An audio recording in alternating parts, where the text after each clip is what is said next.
Elon Musk said that it's easier to buy drugs than it's to buy GPUs, and today we have a man who's trying to solve this here. That's it.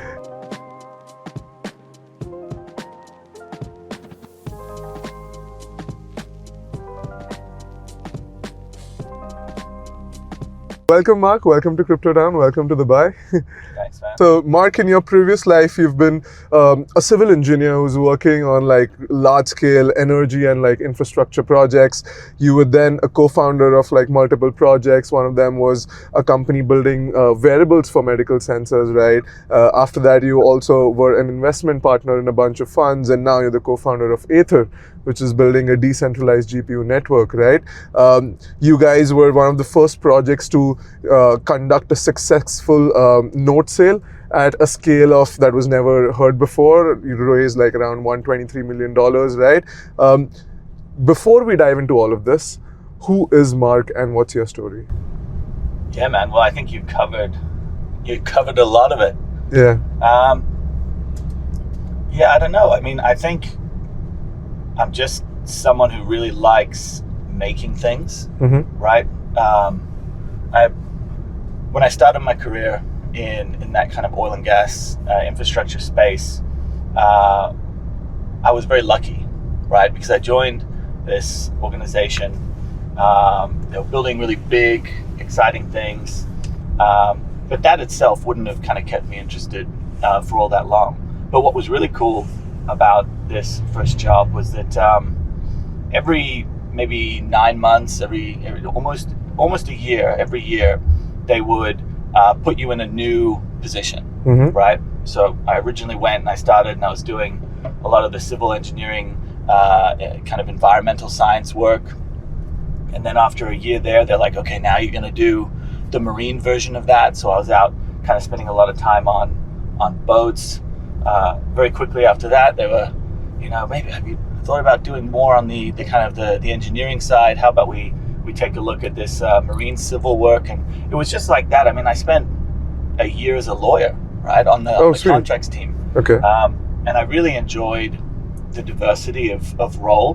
But to be honest, eventually I really realized that I enjoy the creative freedom that comes with being with building your own thing, right? Sometimes there are just things that as a founder you want to focus on because that's where the value is, and you only really get that when you're building something that's yours. So I started my entrepreneurial journey, but I feel like my life is just a consistent feeling of FOMO, right? Okay. It's always like, what am I missing? I feel FOMO in Dubai right now because I'm based in Singapore. Yeah. And I get here and it happens to me every time. I just get a huge amount of FOMO because there's so much going on here. But obviously you can't be everywhere. You can't do everything. But you can move to Dubai. You can. And this is what happens every time. I'll go back to Singapore. Yeah. And I'm a big fan of Singapore. Very, very happy in Singapore. And it'll take me like two weeks minimum to like decompress and remember why Singapore is the right place. I will say I'm there because it's a great place. It's a great place for Aethir. We have a bunch of engineers in China. We have a bunch of engineers in Malaysia. I mean, my co-founder and I, Dan, we founded the company when we were both living in China. So we've got a lot of our kind of infrastructure in the region. So it makes sense for us to be in Singapore. It's great for the time zone. It's very convenient to access those teams if we need. But yeah, it would not take very much for me to be convinced to come to Dubai. All right, I'll say it like 3 more times and probably you get it. There's a pattern here that I am observing. So last time I had Haseeb on the pod, and he's been through like multiple career changes as well in his life, right? And he was like, it's just about like the art of learning, right? You keep on learning different things, and for you, I feel it's very similar, right? If I want to go chronologically in your life, you did bachelor's in environmental science and business management, 2 very different things, and you don't come across people who've done like these 2 combinations, right? How have your growing years been like, and what is up with you? Like, as you mentioned, right, like a life in oil and gas, and now after that decentralized GPUs, right? So what has this entire journey been like? Yeah, it's funny. The the the statement that you mentioned from Hasib is very, very true, right?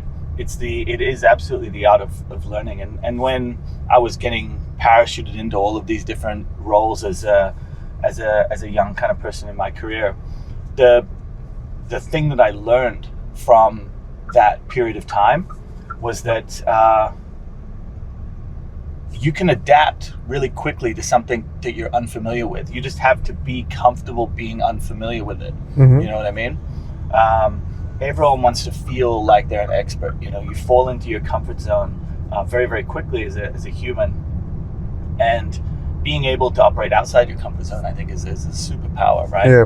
But it takes time to develop that confidence, right? That you're able to put yourself out of your comfort zone.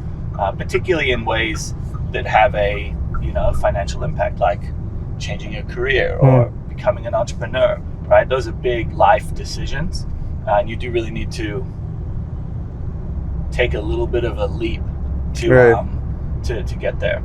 But I like that statement of kind of learning how to learn. Yeah, it's critical. Yeah. Where did you grow up? Where are you from originally? Born in Sydney, in Australia, but actually lived only for six years in Australia before moving overseas. Mm-hmm. Actually spent 8 years growing up in Bangkok, Thailand. Yeah.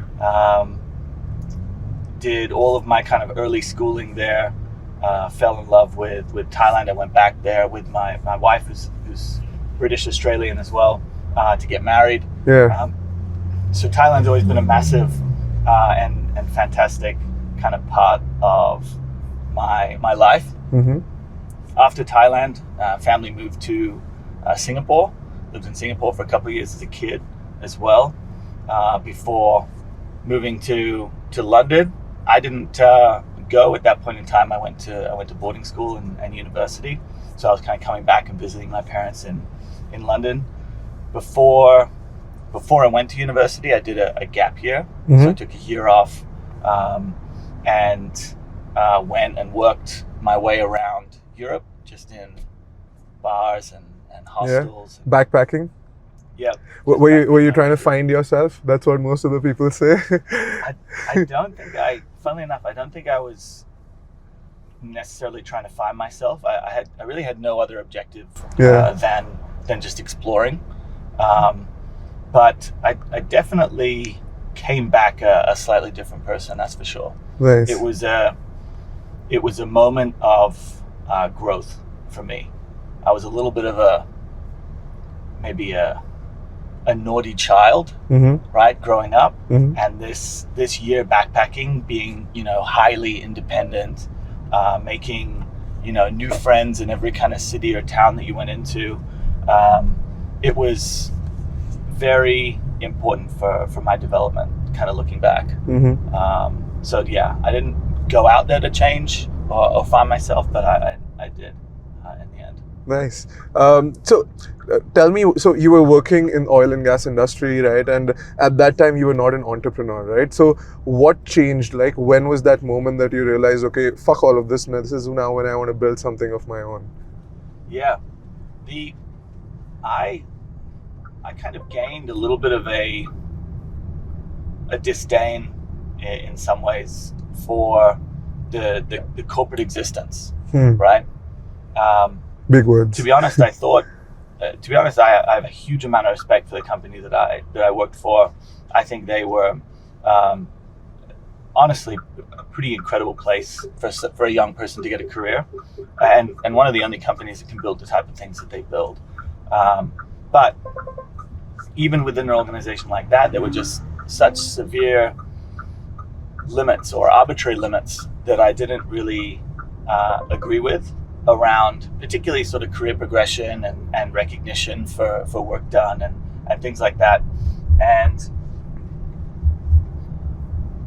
I remember looking at what a career path might be within this organization or an organization, similar. Let's say you want to get up to the top, right? Up there with the senior vice presidents and the directors of the company. I think I looked, and the earliest that anyone had ever reached that position was, I think, like 15 years, right? But that was an outlier by almost 10 years, right? The average was roughly 25 years to get to that position. And I remember sitting there and kind of saying, okay, if I set myself this target, right? Because I think, if you're in an organization and you're ambitious, like, why wouldn't you set your target at the top? That's a 25-year commitment, and with no guarantee that you'll get there. What can I do elsewhere with that 25 years? And I started to look, and at this point in time, I was getting really interested in the startup ecosystem. I didn't really maybe have necessarily all that much of an idea of what I wanted to do, but I loved the idea of a startup. And this kind of 25-year horizon that I was seeing within the current company that I was working looked to me like, if I took it into the startup world, that was five-year horizons, right? That was five-year opportunities to, maybe fail and restart, right? But I just felt like the odds were far more in my favor for reaching the sort of goal that I'd hoped to achieve if I could go and take that 25 years and break it down into in a way, smaller sprints. Yeah, and how many years has it been now to this thought? So since I left that company, it was 8. 8. Yeah, 8 years. So I founded my first company. That was the biotech company. That was maybe 3 to 4 years, and then started Aethir, and that's been Sweet. 4 years now. Where were you when you started your first company? Were you in Shanghai or Beijing? No, so I started my first company. In many ways, I started it 6 months before I left my job. I was working. I kind of went through. I mean, the great thing about startups is, and even more now than there was, there's so much resource online helping you understand how to develop and formulate ideas, how to process things, how to kind of get from the first step to the next. I went through all of the kind of YC lectures, and I did all of that while I was working in my spare time. So that process of kind of the early iteration and the planning and the development just prior to kind of full execution, I was doing before I was kind of fully unemployed. And call it self-employed. Yeah, self-employed. And then once I felt ready, you don't really ever feel fully ready, but I was kind of pretty ready. I pulled the plug and left. And I will say, during this time as well, I was traveling a lot. Whenever I was not working, I was doing very remote stuff. So I would be on this kind of remote desert job site for like 8 weeks at a time, and then I'd have 2 weeks off. So it was 8 weeks on, 2 weeks off. And during the 2 weeks off, I would travel to kind of different places. I'd spend a lot of time, going to the Bay Area. So I was like, okay, is this the location that I want to kind of be to base my startup? I'd go to New York. Is this the area? I was pretty confident at the time that Australia wasn't where I wanted to launch the startup. And then I remember one evening I saw this documentary, and it was called Shenzhen, the Silicon Valley of hardware, right? And it kind of opened my eyes to the idea that maybe China was a place that I'd want to be if there was a hardware element to my company, which it was. So started to think a little bit more about China. Still kind of pie in the sky, didn't really know what to do, didn't have very many friends in China at all, but just coincidentally went for a kind of more of a recreational trip to Taipei to Taiwan, and met a guy who became one of my best mates, who's like, you should come check out Beijing. And I told him about my idea, my startup that I was looking to found, and he pretty much red pilled me to move to China and take that leap. So I did. That's beautiful, man. And you mentioned like the other day when we were playing paddle that you met Dan in Beijing, right? And that your co-founder Dan, and that's how like the Aethir started. And I'm not sure if a lot of people know, but Aethir wasn't like a crypto-first company, right? You guys have been working in the GPU space for a while, in the gaming cloud with gaming cloud companies, right, for a while. What is the Aethir story? Break it down for us. How did it start? How did you meet Dan? What's the Aethir lore? Yeah, so Dan is, I guess, taking a step back. Both Dan and I are big gamers, right? Me, top 3 games quickly. Top 3 games: Counter-Strike, so CS, big World of Warcraft fan, and then all time on the list would also be Warcraft 3 Frozen Throne. Okay. Yeah. Sorry, continue. Dating myself. Yeah, aging myself. Sure. But good games. Yeah. Anyway, I'd always been an avid gamer. Dan as well, but Dan actually was in the gaming space. He was very early on at Riot Games. Kind of progressed rapidly through the company. That company was just growing so quickly, as I'm sure you know. League of Legends was developed by Riot. Dan led global publishing for them, and then they went through this process of acquisition by Tencent. And during that process, they said, "Hey Dan, we want you to move to Shanghai and kind of lead this acquisition as kind of COO." So he was in China, in Shanghai, and I was in Beijing, and we had some mutual friends, and just very socially just started to become mates. And yeah, I don't really know where the very original sort of idea happened, but we met a couple of kind of very close friends of ours who were working on infrastructure within the Tencent cloud gaming space. And Dan and I were both kind of more crypto, I guess, adjacent than the kind of our engineering buddies. But we started to kind of chat about what cloud gaming was kind of unlocking for people in China. Not many people know this, but Google Stadia was like the cloud gaming tech for Google. That tech is mostly about making good games available on crappy computers, right? That's like Google Stadia. It doesn't really deal with like maybe mobile as much.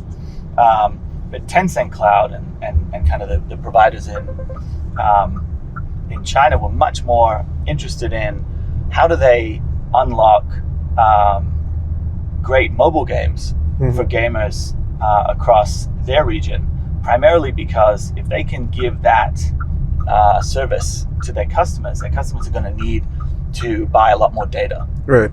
And the more data they use, that's where the money comes from for these telcos. So this was like a really cool business model that was being pioneered in China. Anyway, we looked at that and we thought, hey, mobile cloud gaming would do really well in Southeast Asia, in developing markets. The vast majority of gamers out there are mobile gamers. Which year was this? Pardon? Which year was this? This was maybe like pre-COVID, or around that time. Okay. That's when mobile gaming was on the come up as well. Yeah. So we were very much kind of like just discussing things in that realm, but the Tencent gaming, the kind of the cloud gaming infrastructure that's in China very much has some advantages, with government support and kind of sovereign infrastructure that is not necessarily repeatable if you're kind of expanding into Malaysia, for example. So we took a look at kind of how maybe we could still deliver a similar service, but start to think about infrastructure in a more efficient manner. And that was when the original idea for potentially using a decentralized infrastructure stack kind of came to the fore. So yeah, in the beginning, we were very much solving this problem that was kind of quite close to Dan and my heart, this idea of unlocking the content that we loved for gamers on any device, right? And I don't think we in the beginning, I don't really think we had any idea how we would, solve it at scale. But we kind of just, I don't know, we just managed to kind of figure it out along the way, which I think is how a lot of startups kind of end up at their final destination. Yeah, and so I have an interesting question here. You mentioned that your earliest vision, like the first vision, was to provide mobile gaming at scale, right? At the same time, Aethir's thesis has always been that for example, you guys only provide enterprise grade level GPUs, right? There's no consumer equipment, right? So how did that shift come into picture? No, so actually the reason, and this is actually a very, very kind of cool thing, but the reason that Aethir is exclusively enterprise grade, right, is because you can't deliver a cloud gaming service without enterprise grade infrastructure there at the core, right? Because if you think about it, you've got you need high performance GPUs, you need them to be connected to high performance bandwidth and network infrastructure. And you need to make sure that the service that is being provided to the gamer is not going to shut down, right? Like if you're running something on someone's gaming PC, for example, maybe they just turn their PC off and then the cloud gamer on the other end is going to be sad, right? So you need to build your service on the back of enterprise equipment, or the big gaming companies will never work with you, right? They would never trust a network built on the back of retail hardware. So unlike a storage network or a static rendering network or anything like that, for real-time rendering, for cloud gaming in particular, you 100% need enterprise grade infrastructure, or you just can't do it, right? So we were forced to build a different type of DPIN to the other DPINs that we were seeing, right? DPINs weren't called DPINs at the time, but the DPINs that everyone was familiar with or becoming familiar with were largely aggregations of consumer tech. But we knew that if we wanted to build something that gaming companies would buy, it needed to be enterprise grade. It needed to meet their SLAs. And that decision was probably the most impactful decision that we made as a company, right? Because that meant that we started to build infrastructure in a way that big companies, enterprises, were capable of using. And when we started to grow our AI services stack,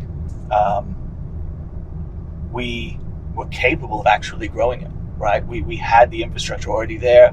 We had the relationships, we had the understanding, we knew what needed to be done. We weren't starting from zero, right? If we'd aggregated a bunch of gaming PCs, for example, and then we said, hey, okay, now we're going to start offering enterprise grade services to AI companies, we would have been starting from zero, years behind where we needed to be. Would have missed the boat for sure. Yeah.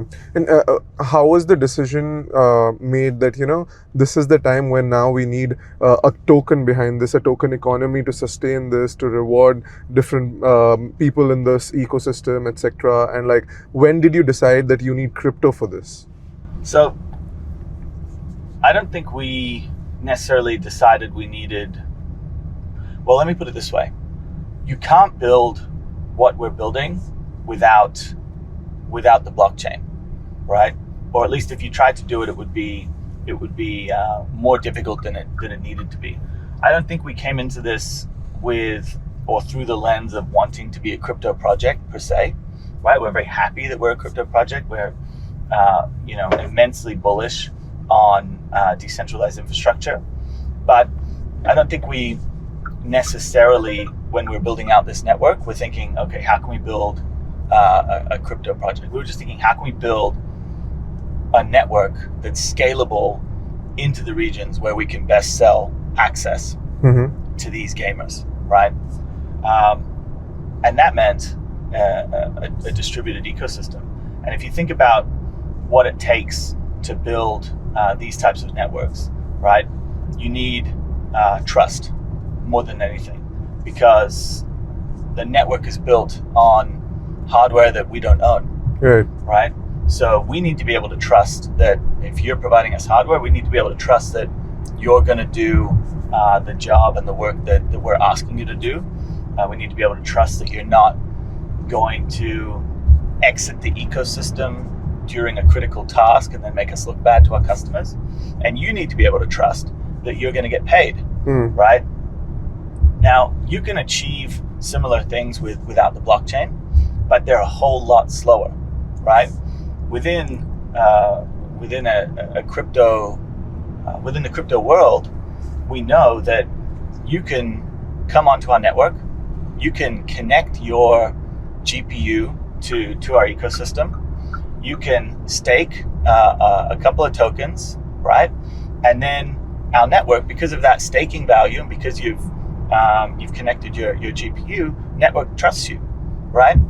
Because you've effectively bought trust with that stake. There's no paper contract. There's no onboarding of entities and things like that. It's a much more scalable process. And then on top of that, we have all of the smart contracts built into the ecosystem. So when you do work, right, that work is captured on the blockchain. It's recognized by our ecosystem, and there's not some Aethir accountant sitting there going, okay, yeah, you did the work, I'm gonna now send you the money, send me your bank account please. Oh, sorry, you're in Turkey, we don't have a banking entity in Turkey, we can't send you your money for the work that you did. No, it's all smart contracts. It's automated. You know that if you enter the ecosystem, you've staked, you're ready for work. If the network sends you a job and you do it, it's automatic that you get paid straight into your wallet. That trustless environment, that ability for you to enter the ecosystem and not have to trust, some dude, and you'll just be able to know categorically that if you do something, you're going to get paid, is a massive kind of scalability advantage. And also, it's borderless, right? It's not about what countries Aethir has a presence, right? It's what countries do people have GPUs. And wherever those GPUs are, you can instantaneously connect them to our network. You don't need to worry about all of the legal and banking structures that would be necessary if you were trying to do this in a truly centralized way. Right. Until now, right now, like statistically, what have you seen according to different geographies? Where do you find most of the GPUs being connected to your ecosystem? Where do you find most of the user base for these GPUs coming in from? And can you share some numbers and stats around also like the supply of GPUs that you have? What kind of GPUs do you have, etc.? Sure. So, funnily enough, we have more supply wanting to onboard into our network than we can accept at the moment, right? GPU providers all over the world are very, very keen on getting their infrastructure into Aethir. It's one of the best places to ensure you have a high utilization of your equipment. It's one of the best places from a rewards perspective. It's just a really good way to de-risk ownership of very expensive hardware, right? If you, the reason why we have supply on the sidelines, right, is not because we necessarily want that. We'd love to kind of just scale the network as much as we could. But we do need to kind of look at this through the lens of what does a successful deep-in network look like, right? And I think the best metric for that is utilization, right?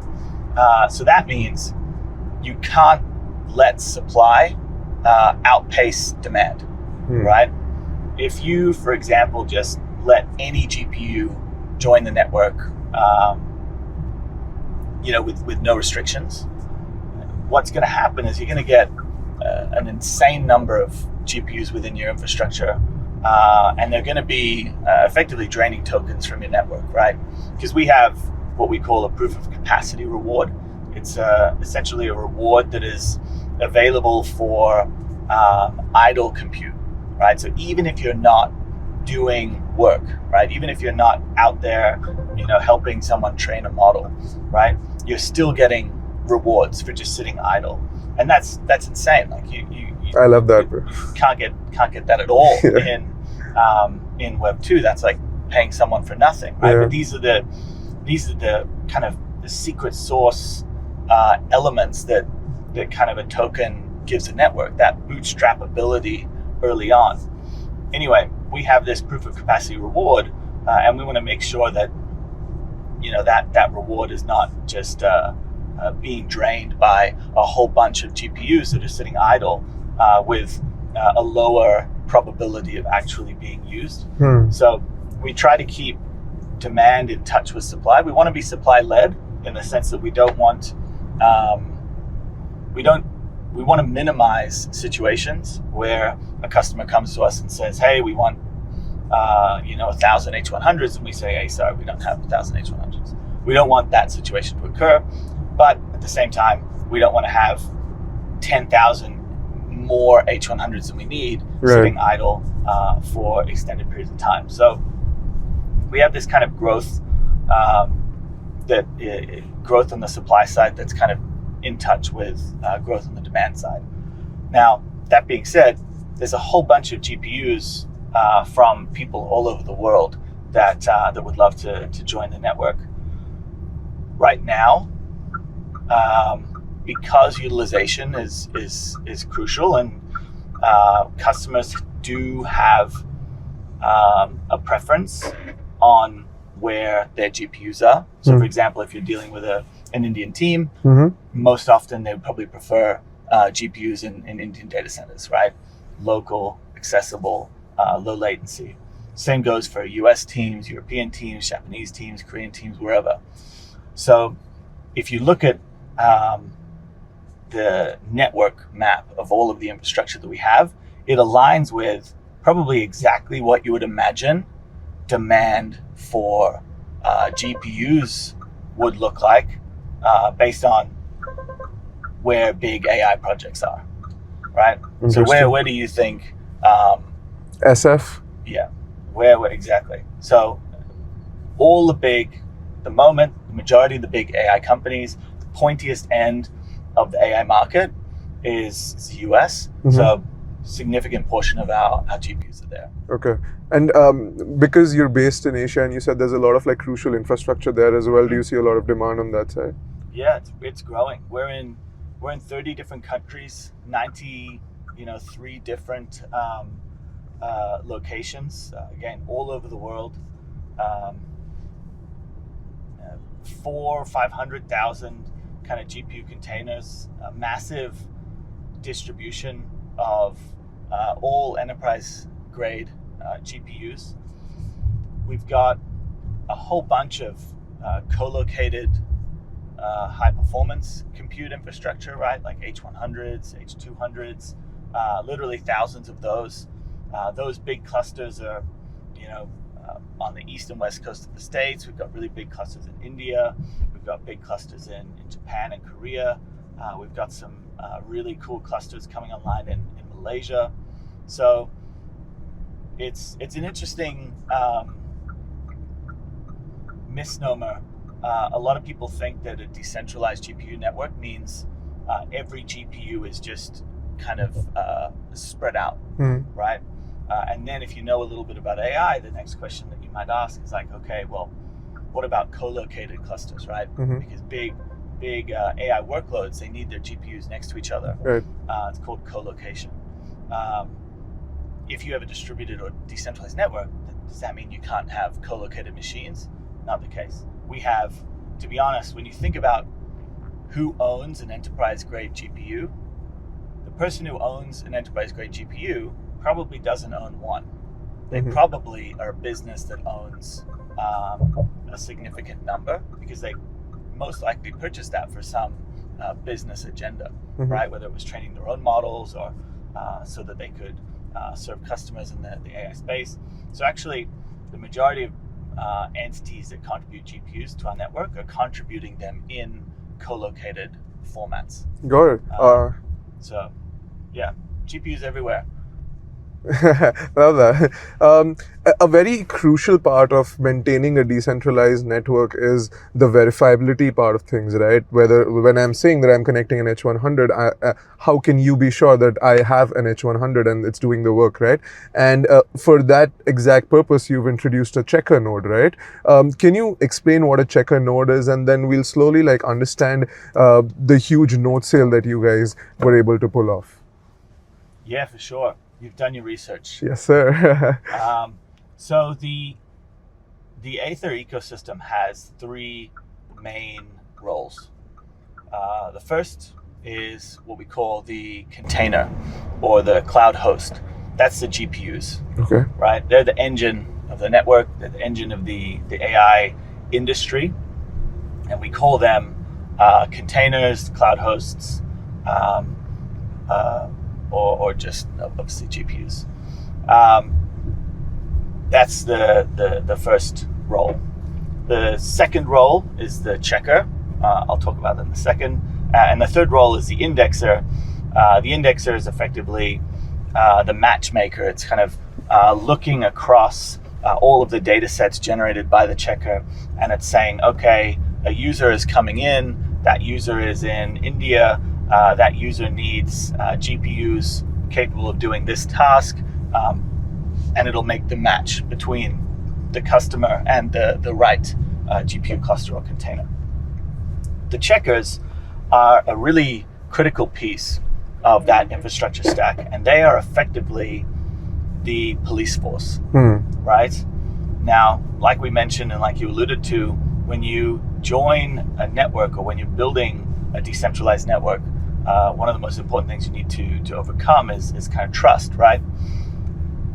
The incentives that exist within networks like Aethir's are incredibly powerful for builders, right? They're designed to give you an incentive for joining our network, for doing the right thing. But as we all know, there are bad actors everywhere. Yeah. And one of the ways that networks like Aethir's have struggled in the past is through people coming and effectively spoofing the type of hardware that they're providing, right? They will have a really cheap GPU, right? Or really cheap computer, and they'll, get a little bit tricky, and they'll attempt to convince the network that actually it's an H100, right? Now, as you can imagine, if you've got rewards set up in your network, your rewards are most likely going to be designed to pay more to someone who's contributing expensive equipment than someone who's contributing cheaper equipment, right? Makes sense. So if you go in and you've got a really cheap bit of hardware and you're telling me that you're a Ferrari, right? You're going to be paid more. And this is a way that bad actors attempt to effectively steal money from networks. Now, this has happened to a bunch of kind of our contemporaries in the space, and it was something that we were really worried about when we were building our network. So we decided to kind of stand up a role within our ecosystem, an autonomous role that had the sole purpose the specific purpose of addressing that challenge, right? And that's what the checker does. So the checker is effectively a police force that's out there constantly heartbeat sensing the network. You said you're an H100 yesterday. Are you still an H100 today, right? You say you did this work. Did you actually do this work? You say you've staked this amount of token. Did you actually stake this amount of token, right? It's constantly out there checking effectively the ecosystem to make sure that what you said happened, what you say you are is what you are. And that's how we can make sure that rewards are going to the right people, and we're not being drained by bad actors. Got it. Now that we've understood what a checker node is, right, let's talk about the monumental node sale of $123 million, right? Before conducting this node sale, you had raised a Series A of $9 million from Animoca, Sanctor, Hashkey, right? All notable funds. First of all, my first question is that why did you go ahead with the node sale route? You could have just released nodes and people could have started earning rewards on that. Why did you decide that, okay, this is something that we want to do, we want to raise money from the community? Yeah. To be honest, the checker role in the beginning was not a role that we ever thought we would offer to the community, right? It was a role that we did. If you think about projects in the crypto space, usually there's this kind of path to decentralization that they follow, right? Really, really hard to be fully decentralized day one. So you kind of have this gradient. Progressive decentralization. Progressive decentralization. And for us, obviously decentralizing the GPUs was the first step. And then originally we planned, okay, after that, decentralize the checkers. So that would happen, maybe that would have happened now in our life cycle, 6 months or so after TGE. But I remember we were sitting, working on our tokenomics and working on our distribution mechanisms and kind of doing the things that we were doing, preparing for kind of launch, because this was still months before our TGE, and we saw what Zai did right with their node sale, and we thought, wow, these guys have done something pretty cool here, right? They've taken a role within their ecosystem, and they've offered that role to their community, and their community effectively has the ability to now earn rewards as a result of doing work within that network. And this was a really interesting thing for us for a couple of reasons. First, our network is all enterprise grade, right? That means we're very, very picky on what hardware we allow into our ecosystem. That's a really good thing for our customers. It's a really good thing for revenue, but it means that the person that has the gaming PC, the person that has the MacBook, right, they can't contribute as a GPU provider, right? They're kind of excluded in many ways. So we thought, wouldn't it be really cool then if the checker was something that those sorts of users could do? Right? Because the hardware requirements to operate a checker were low, right? You didn't need a fancy computer. So we thought this is a great opportunity to open up roles that provide rewards to the members of our community that don't have enterprise grade equipment, which is obviously almost everyone. So we thought that's really cool. Secondly, we thought,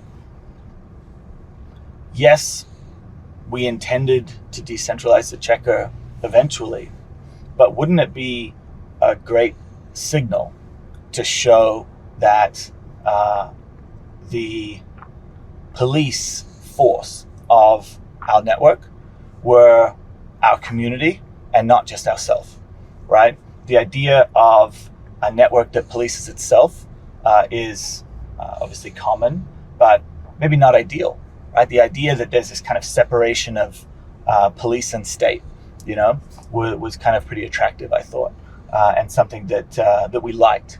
So we decided to kind of pursue the checker the checker sale, the way that you kind of look at it, or the way that I think best represents what the checker node sale is kind of the yellow taxi business model, and I think most familiar to people in New York, right?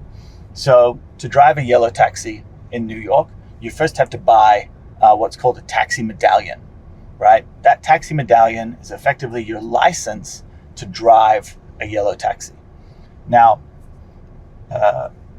what does the yellow taxi represent, right? The yellow taxi is a badge of trust, right?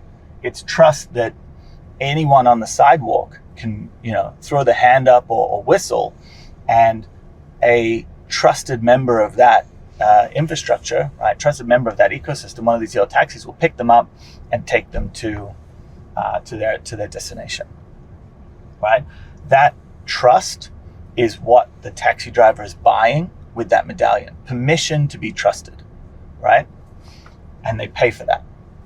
But if you pay for one of those medallions and you're trusted and you're accepted by the ecosystem, and everyone's like, yes, you have permission to drive. If you don't drive your taxi, if you just leave it in your driveway, you're not going to earn any money, right? You need to actually go and do the work to get the reward, right? And that's the structure of the node sale, right? The first thing we're doing is we're selling the ability for you to buy trust, right? You buy the license. The purchase of that license is an indication of your commitment to doing the work in the ecosystem, right? We didn't want to be giving these licenses out to people that were just going to, forget about it or maybe do it for a couple of days and then not do it, right? We wanted commitment. We wanted our ecosystem to be, we wanted the right sort of people to be involved. So similar to how the taxi medallions work with yellow cabs, we did a similar thing. So Right. people buy the checker node license, right? And that checker node license gives them that permission to operate in our ecosystem. And if they do the work in the ecosystem, they get rewards. And I think people really appreciated that, right? They loved the decentralization of it, the ability to,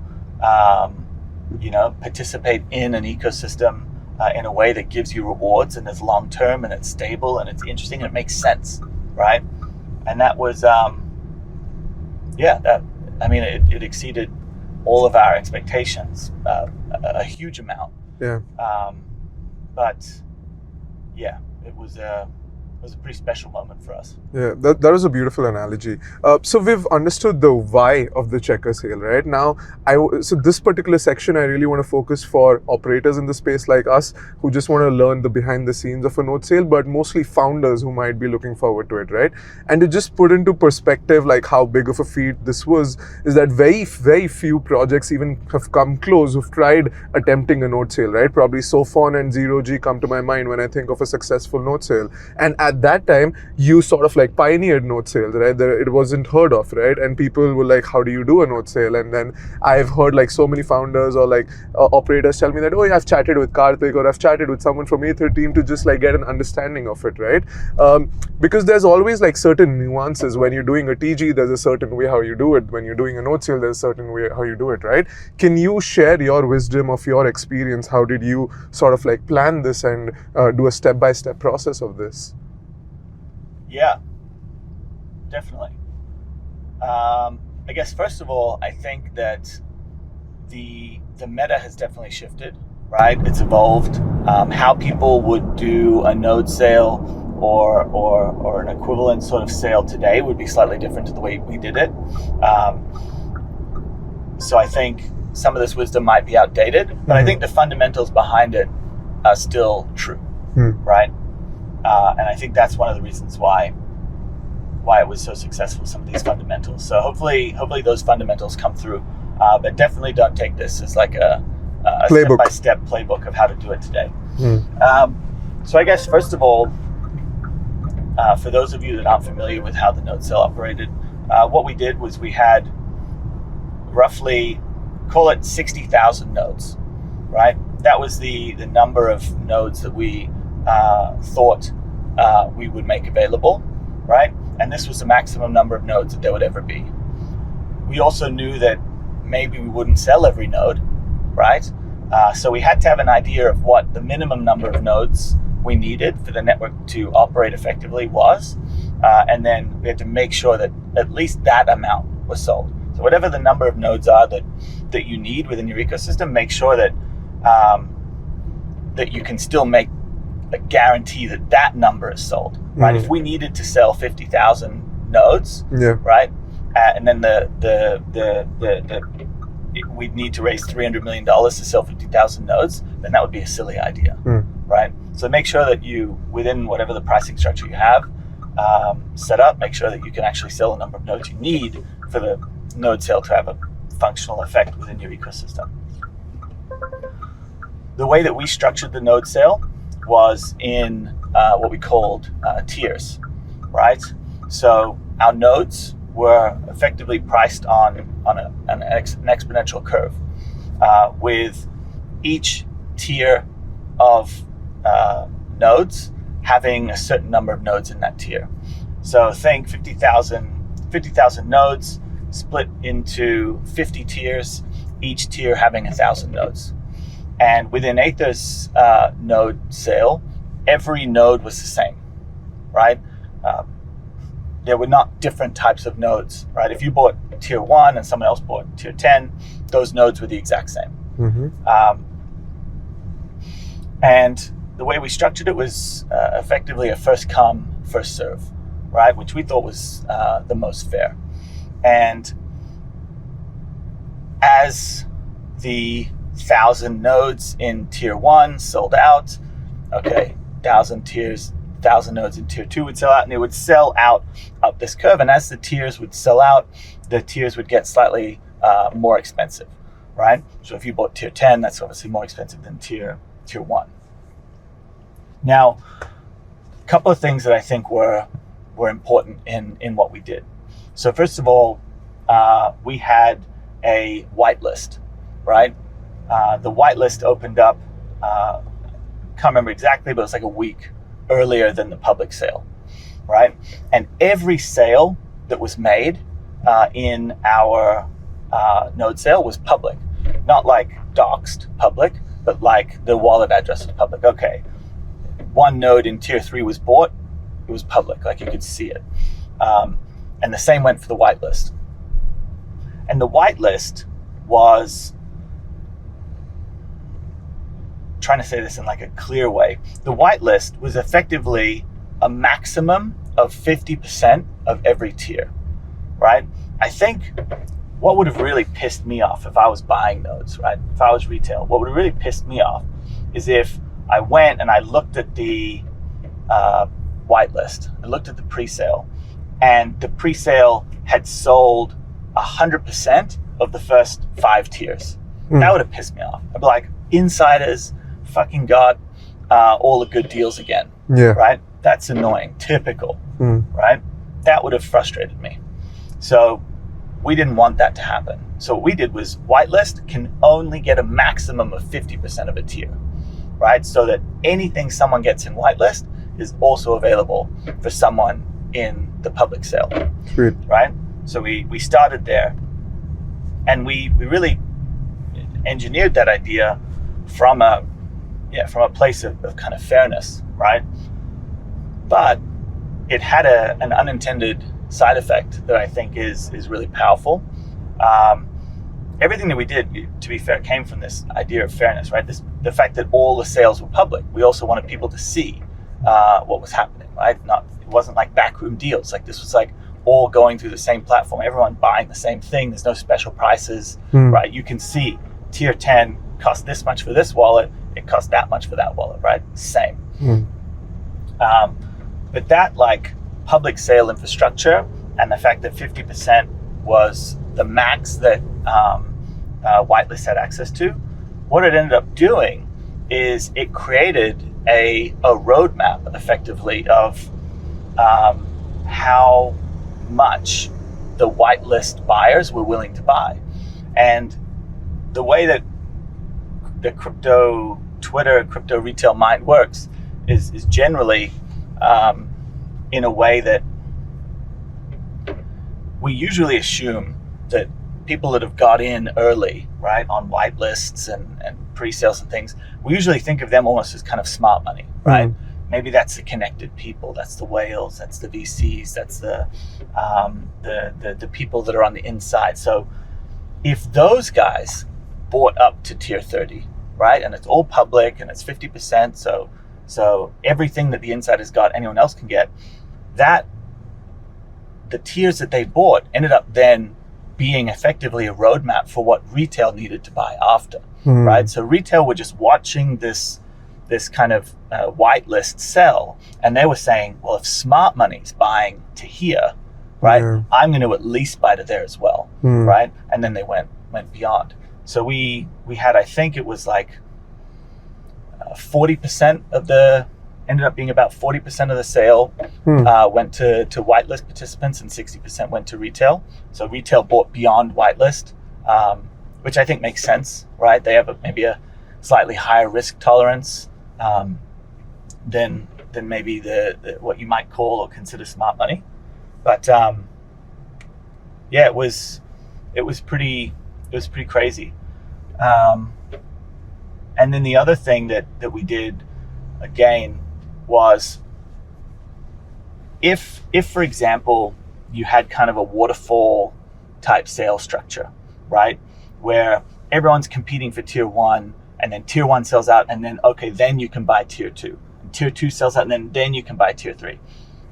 I feel like that's a really suboptimal sale process, right? Because think about how many people are going to get pissed off from tier 1. They can be like, tier 1, and they're not going to get in, right? And then they're going to go, and then they're going to go, okay, I'm going to buy tier 2, but everyone's competing for tier 2 at the same time. So it's like, you imagine the frustration of like, where would that frustration end? You know, like, would it end at like, would this guy finally get his node at like tier 15? Like, think about how pissed off they'd be by the time they finally got the node that they wanted, right? So we were like, we don't want that, right? We want every node to be available for sale at the same time, right? So if you want, you can immediately start buying tier 2, right? Like, don't compete for tier 1, compete for tier 2. To be honest, when we opened the public sale, we had massive spikes around tier 12 and tier 10. People just game theorying. They're like, where's the place that we guarantee we can buy, right? Because they knew that like all of the competition would be in these like very, very early tiers, and the high likelihood was that maybe they wouldn't get their node at that price. So that's kind of how we structured it. And then the other kind of piece of wisdom maybe here was the way that our pricing curve worked. It was just kind of a simple curve, but what the curve represented effectively was a lack of a ceiling on the amount that would be able to be contributed to the sale, right? So for example, if you had 100 nodes and each node was worth $100 and that was your sale, then maximum you're going to be able to earn, right, is $10,000, right? That's like your ceiling. You know, categorically, no matter how well you do, your maximum is going to be 10,000. Yeah. Right? And in some cases, that's a good idea. But in other cases, you want to give yourself the ability to do better, right? So that's what this kind of pricing curve did. It gave us the ability to say, okay, right, we have 50,000 nodes. We don't need 50,000 nodes, right? But if we had 50,000 nodes, the way that the pricing curve works is effectively we didn't expect the final 20% or 10% of nodes to actually sell because they were very expensive on this curve, right?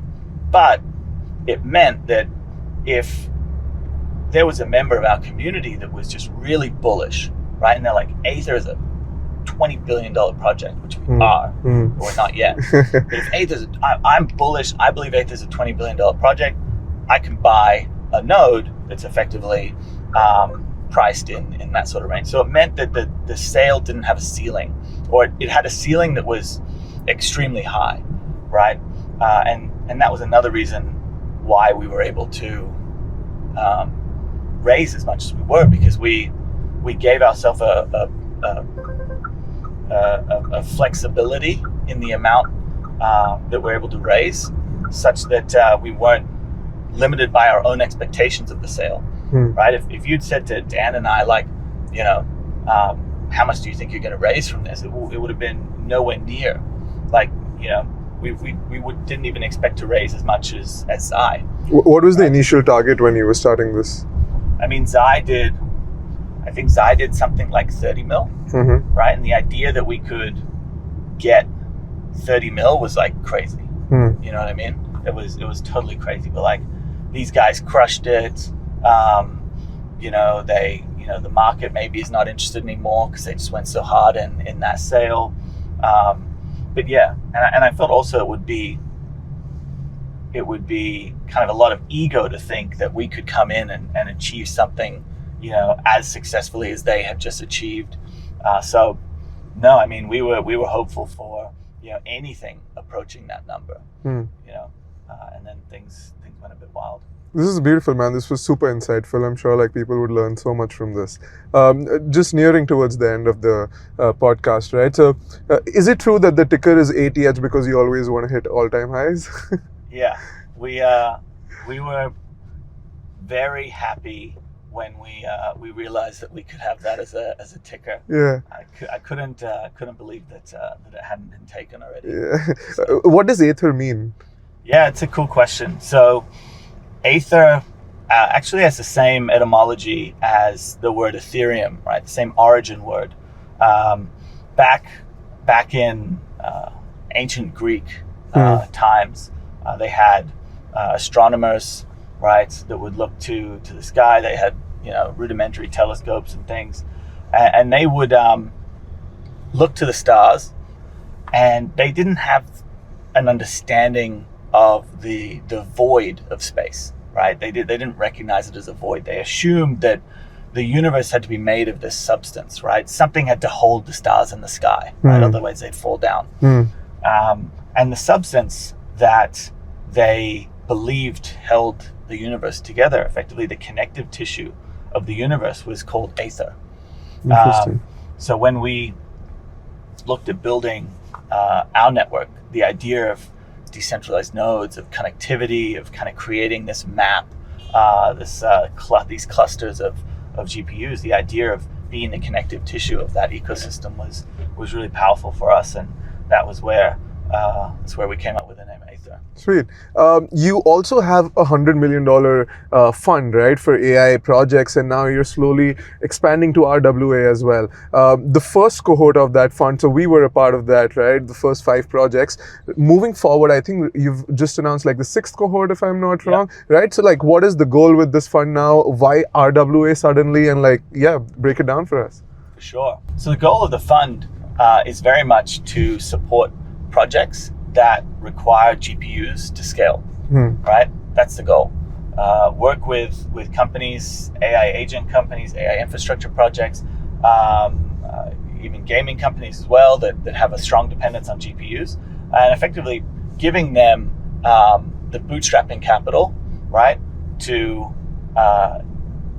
hopefully help them scale, and as they scale, they require GPUs, right? You can't scale an AI company without GPUs, and we're building the connections and the friendships and the partnerships that we hope will lead to those companies scaling on our infrastructure. So it's planting the seeds to kind of have long-term revenue ROI as a result of these collaborations. So that was the initial focus of the fund. I think there was a sub or kind of a parallel focus around being really rapid with deployment. The space, we realized, moves so quickly in kind of AI. Narrative shifts so quickly, and that kind of sucks, right? Because most funds, you've got a DD and IC process. It's a minimum of 1 month, if not kind of 6 to 8 weeks. And in crypto world, often the narrative shifted by then, right? The ability for these teams to kind of gain momentum and shine in their moment is often missed. And that's really what a lot of these teams need, right? They need that badge of credibility. They need a little bit of capital to get things going. And if you can give them that boost when, the sun is out, when like the wind is in their sails, that can be often enough to kind of get them really going. And that's kind of what we wanted with this ecosystem fund. Not a traditional fund, not a slow moving kind of, fast DD process. No, this was like deployment within, 1 to 2 days, right? This was kind of batch style releases, right? So that people could see the companies we were partnering with. So we gave them that credibility alongside the capital, and just momentum build for them, right, as well. So that was kind of the original goals. And recently we opened it up to RWA projects. Now, if you read my initial kind of announcement, the fund still has the exact same purpose, right? To scale businesses that will use GPUs within our ecosystem. So how does that relate to RWAs? Well, actually, GPUs themselves, right, are a scarce asset class, right? They're heavily in demand. They are revenue generating, right? Yield generating. They are effectively kind of like a form of property, right? You have RWAs for property, right? You have RWAs for bonds, right? There is an emerging meta around structured financial products, bundling structured financial products and GPUs. And I think that is really, really interesting, right? The idea that, maybe on the RWA side, you could fractionalize ownership of a cluster, right? Giving, regular person, not just like a massive fund, the ability to own and earn rewards from one of these clusters, I think is very, very cool, right? Think of, for example, the supply that you could onboard into a network like Aethir if you could open up ownership of these GPUs to non-traditional owners, right? I think that would be really cool. What about structured financial products, right? The idea of not just yield-based products in crypto being funky tokenomics things. What if you had yield-based products built on the back of the revenue being generated by GPUs, right? Again, a potentially really interesting financial product that now becomes relevant to institutions, right? Because you're building it on the back of actual revenue as opposed to, crypto stuff, right? So all of these mechanisms that I think are going to come to the fore over the next kind of 6 months, this like DeFi layer for GPUs is something that we're very, very interested in. And we're aware that it's an emergent space. So this announcement of opening up the RWA fund was kind of a like a bat signal, that we're putting out there. We're really kind of hoping to put ideas in people's minds, right?